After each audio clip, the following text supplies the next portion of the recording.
Hello दोस्तों, refix India के YouTube channel पे आपका फिर से स्वागत है। तो दोस्तों, आज की वीडियो में हम बात करेंगे। हमारे पास पैनल है जो कि अलग अलग सेटों में हमारे को देखने को मिलता है। सिंगल कॉफ का पैनल रहता है जो कि हमारा नॉन जीआईपी पैनल है। अभी क्या है कि पैनल के अंदर कई तरह की दिक्कतें हमारे को देखने को मिलती है, जैसे नो पिक्चर हो जाता है, वर्टिकल बार आता है, हाफ पिक्चर हो जाता है।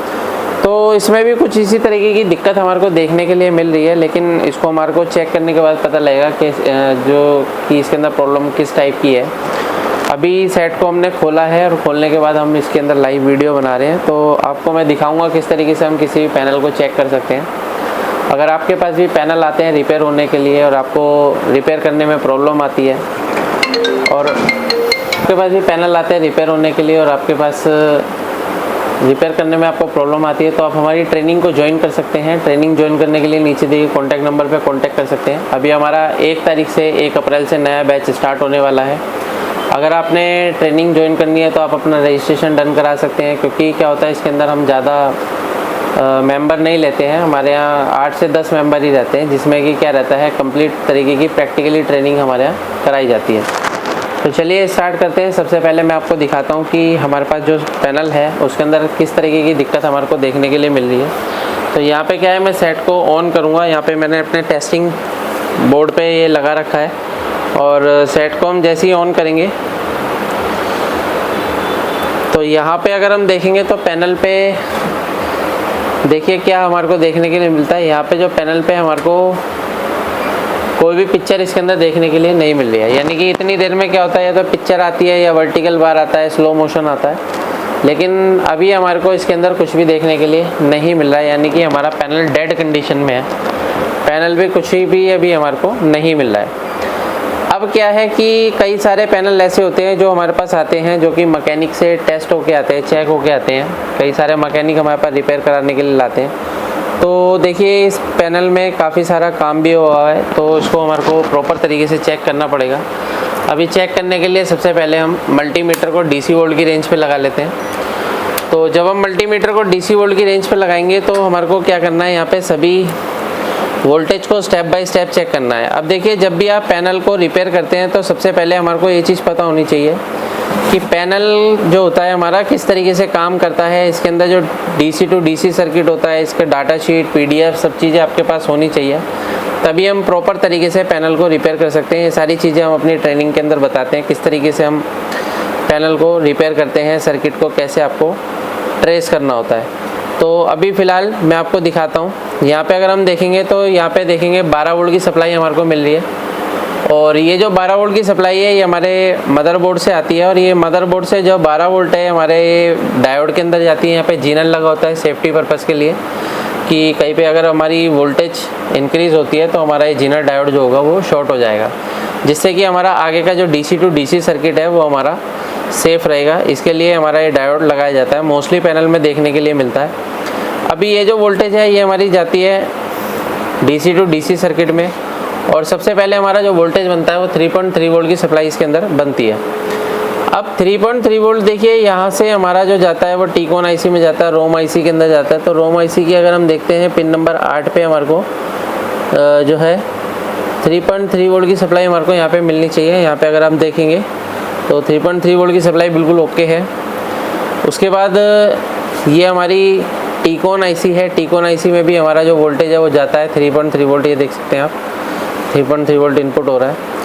अभी क्या है कि जब 3.3 वोल्ट इसको मिलेगा और इसकी वोल्टेज रिक्वायरमेंट कंप्लीट होगी तो डीसी टू डीसी सर्किट हमारा एक्टिव होगा। और सबसे पहले डीसी टू डीसी सर्किट क्या काम करेगा, एवीडीडी के लिए पल्स जनरेट करना शुरू करेगा, जिससे कि हमारा 14 वोल्ट की सप्लाई, 15 वोल्ट की सप्लाई यहाँ पे बनना स्टार्ट होगा। यानी कि ये जो वोल्टेज है ये एवीडीडी वोल्टेज रहती है।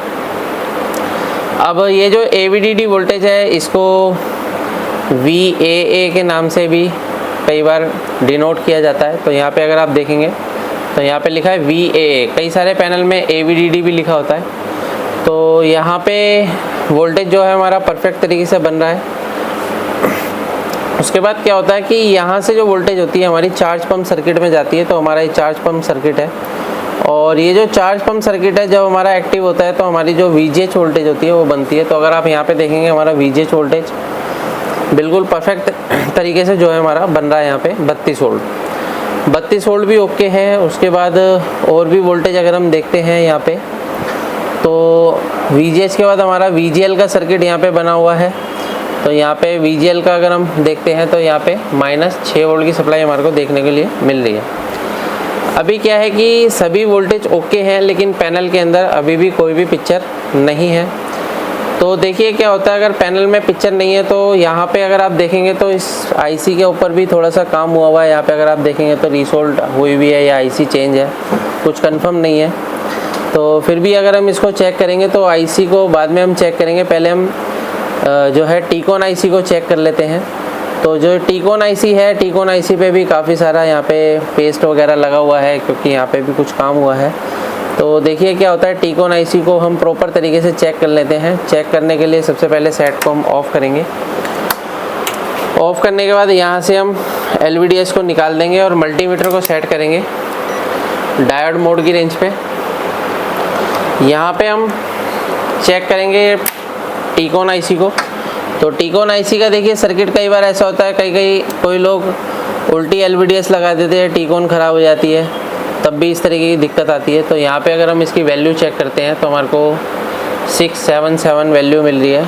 आगे चेक करते हैं, वैल्यू आसपास ही है, और आगे चेक करते हैं, ऑलमोस्ट आसपास है वैल्यू। यहाँ पे भी आसपास ही वैल्यू हमारे को ये दिखा रहा है। तो यहाँ पे हमारे को जो 5 पेयर हैं, तो पाँचों के 5 पेयर पे यानी कि 10 ट्रैक पे हमारे को ये सभी वैल्यू जो है वो सिमिलर मिलनी चाहिए। 5-10 का ऊपर नीचे चल जाता है, कोई दिक्कत नहीं है। तो यहाँ पे देखेंगे तो हमारे को जो वैल्यू मिल रही है वो सभी ओके मिल रही है, यानी कि इससे हमारे को ये चीज़ कंफर्म हो रही है कि हमारा जो टीकॉन IC के अंदर जो LVDS डाटा जा रहा है उसका जो सर्किट है वो बिल्कुल ओके है।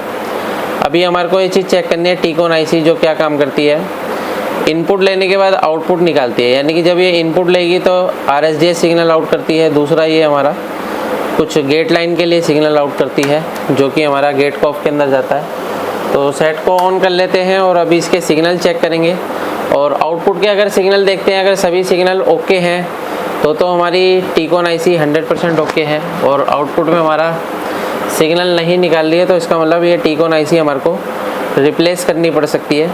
तो देखिए क्या होता है, अगर इसको चेक करना है तो उसको चेक करने के लिए हमारे को मल्टीमीटर से ये प्रॉपर तरीके से चेक नहीं हो पाता है। इसको चेक करने के लिए DSO का यूज़ किया जाता है। तो इसके लिए काम करते हैं कि हम इसको यहाँ पे पहले LVDS लगाते हैं और सेट को ऑन करेंगे और DSO से हम इसके ऊपर सारे सिग्नल चेक करेंगे। तो यहाँ पे सेट को मैं ऑन कर लेता हूँ। अभी मैंने सेट को ऑन कर लिया है। यहाँ पे अगर आप देखेंगे DSO है हमारे पास, और DSO का यूज़ ज़्यादातर किया जाता है क्योंकि अगर पैनल को रिपेयर करना है तो पैनल को रिपेयर करने के लिए कुछ टूल्स की आवश्यकता पड़ती है। तो ये भी आपके पास हो तो ज़्यादा बेस्ट है।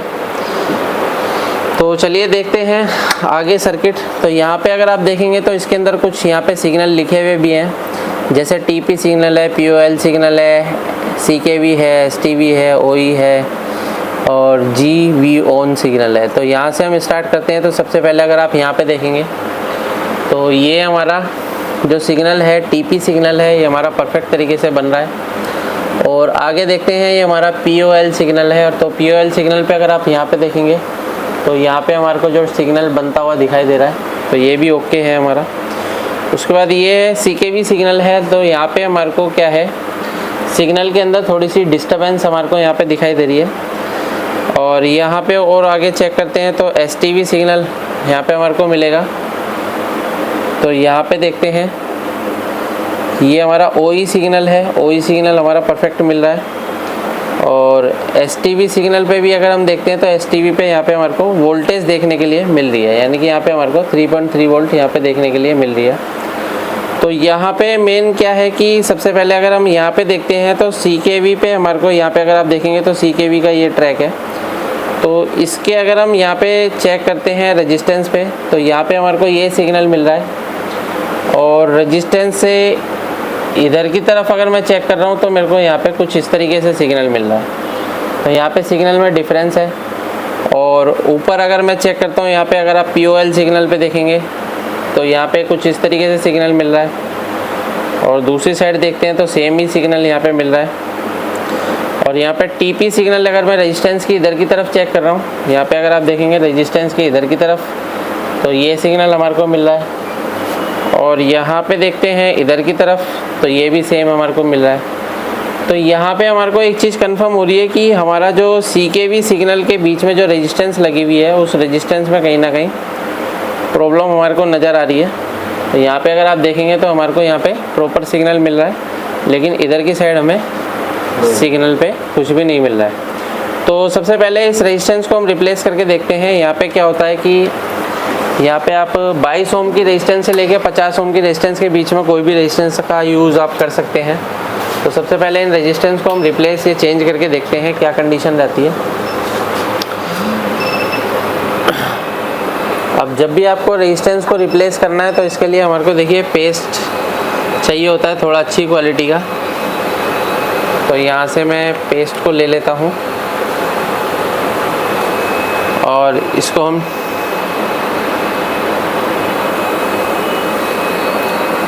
रेजिस्टेंस को निकालते हैं इस वाली को, क्योंकि इस पे काफ़ी सारा काम हुआ है, काफ़ी ICR रीसोल्ड भी हुई हैं।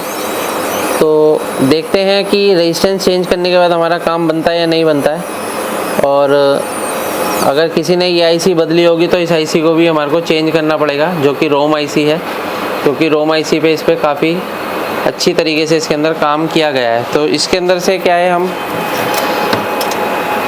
जो रेजिस्टेंस है वो किसी भी PCB में से हम निकाल सकते हैं। तो ज़्यादातर क्या होता है, ये जो रेजिस्टेंस होते हैं हमारे को मिल जाते हैं कि रेजिस्टेंस जो है हमारे को देखने पड़ते हैं कि हमारे को यहाँ से अगर आप देखेंगे तो ये हमारे RSDS सिग्नल के बीच में लगे होते हैं, क्योंकि लो वैल्यू के लगे होते हैं। तो इसी में से हम किसी रेजिस्टेंस का यूज़ कर सकते हैं, ज़रूरी नहीं है आपको चेक करना है। आप RSDS में से भी निकाल के आप ये लगा सकते हैं, क्योंकि ये भी लो वैल्यू के ही रहते हैं ज़्यादातर। तो इसमें से कोई रेजिस्टेंस को मैं यहाँ से निकाल के वहाँ पे शिफ्ट करता हूँ और देखते हैं क्या कंडीशन रहती है। उसके बाद अभी नहीं होता है तो हमारे को या तो हमारे को रोम IC प्रोग्राम करनी पड़ेगी इसकी, या फिर हम इसको चेंज करेंगे। तो इसको हम कर देते हैं साइड में।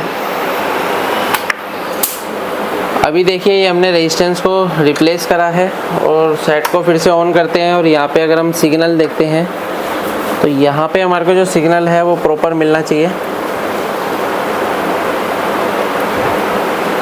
ये सेट को मैं ऑन कर लेता हूँ। तो यहाँ पे मैंने DSO की प्रोब को लगा के रख रखा है। तो यहाँ पे अगर हम देखते हैं, देखिए सिग्नल यहाँ पे आ गया है। और सिग्नल आने के बाद अगर आप यहाँ पे देखेंगे तो हमारी जो पिक्चर है बिल्कुल परफेक्ट तरीके से यहाँ पे बन गई है।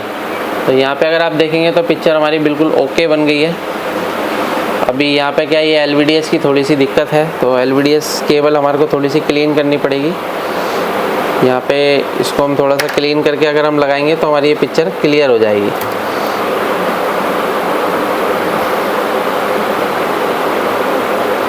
ये देखिए, ये देख सकते हैं यहाँ पे थोड़ा सा LVDS की वजह से थोड़ा सा ये डिस्टर्बेंस है। अभी हमारी पिक्चर क्लियर है। तो इस तरीके से हम पैनल को रिपेयर कर सकते हैं। तो अगर आप यहाँ पे देखेंगे तो यहाँ पे एक छोटी सी लाइन है। तो ये जो लाइन होती है गेट कॉफ की वजह से आती है, जिसकी कॉफ अगर हमारी ख़राब हो जाएगी तो इस तरीके की दिक्कत हमारे को मिलेगी। लेकिन अभी जो पैनल है हमारा परफेक्ट तरीके से अभी चल रहा है, यहाँ पे आप ये देख सकते हैं। तो इस तरीके से हम किसी भी पैनल को आसान तरीके से रिपेयर कर सकते हैं। तो पैनल को देखिए रिपेयर करने के लिए हमारे पास प्रॉपर तरीके से टूल्स होने चाहिए, तभी हम पैनल को रिपेयर कर सकते हैं। वीडियो आपको पसंद आए तो वीडियो को लाइक करें, शेयर करें, कमेंट करें। Thank you friends.